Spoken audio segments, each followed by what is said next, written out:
A shocking turn of events, the drama surrounding P. Diddy has taken a new and disturbing twist, with producer Rodney Jones, also known as Hitman Little Rod, filing a lawsuit against the renowned music mogul. Jones alleges that Diddy not only inappropriately touched him, but also drugged and threatened him during the production of Diddy's latest album, the Love album. Rodney Jones then alleged that P. Diddy actually threatened him with bodily harm if he did not follow his demands. Rodney alleged that one night he was actually forced to watch Diddy play with his guns, and he was bragging about shooting people and getting away with it.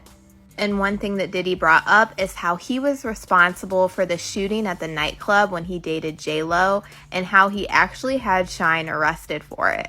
And if you guys want to watch that, I actually have a video that I posted now. According to Jones, who spent over a year living and working closely with Diddy while producing the album, the incidents occurred multiple times. He claims that Diddy made unwanted advances, touching his private parts and creating an uncomfortable work environment. Jones further asserts that he was compelled to work in Diddy's bathroom, while the music icon showered with no clothes on, highlighting the distressing nature of the alleged incidents.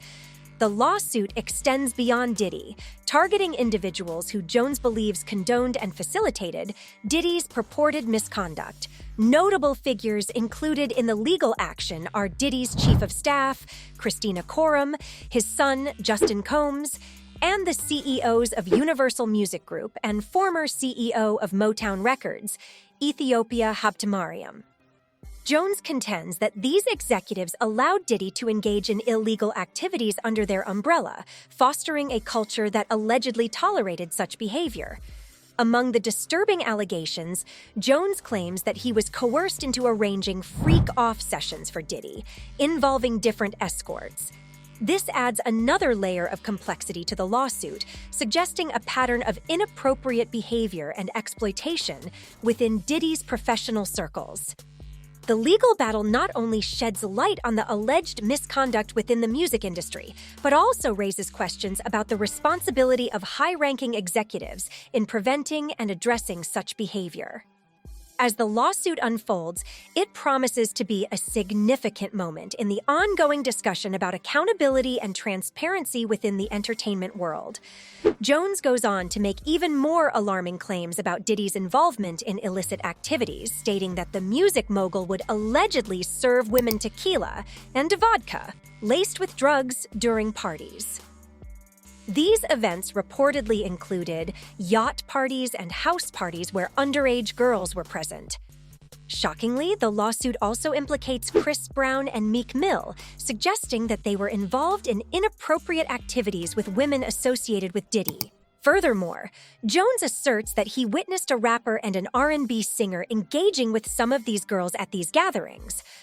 While the lawsuit does not explicitly name the individuals involved, a footnote hints that the Philadelphia rapper in question, who dated Nicki Minaj, is likely Meek Mill.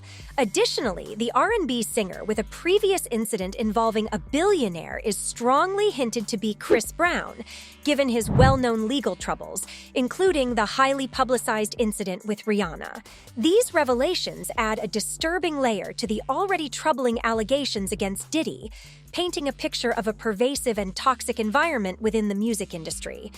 As the legal proceedings unfold, it remains to be seen how these claims will be addressed and what impact they may have on the reputations of those involved.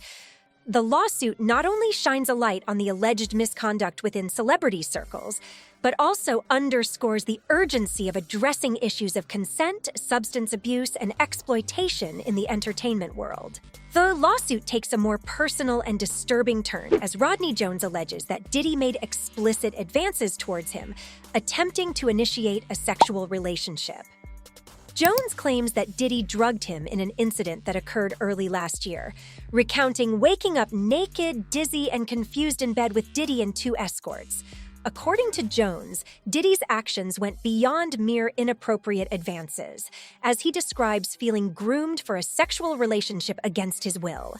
Adding a peculiar twist to the narrative, Jones asserts that Diddy forced him to watch a video purportedly featuring Stevie J engaging in intimate acts with another man.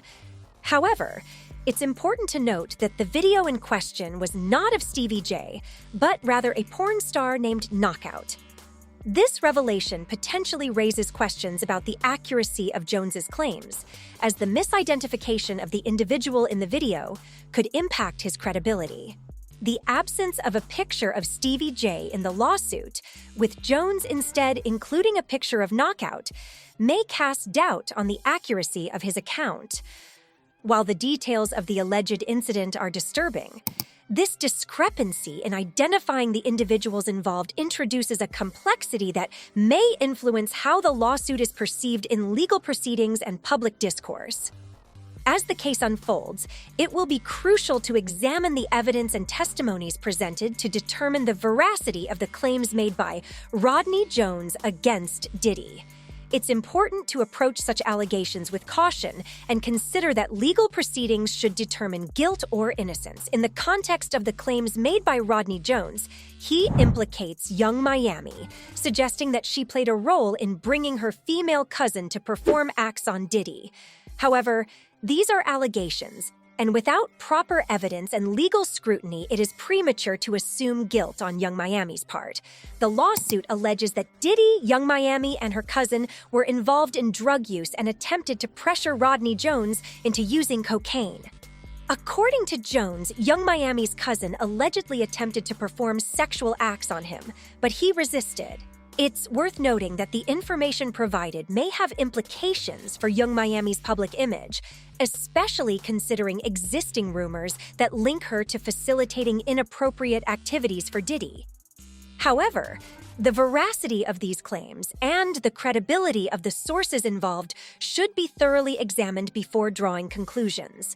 In any legal case, it's crucial to rely on the evidence presented during proceedings and avoid making assumptions about guilt or innocence based solely on allegations.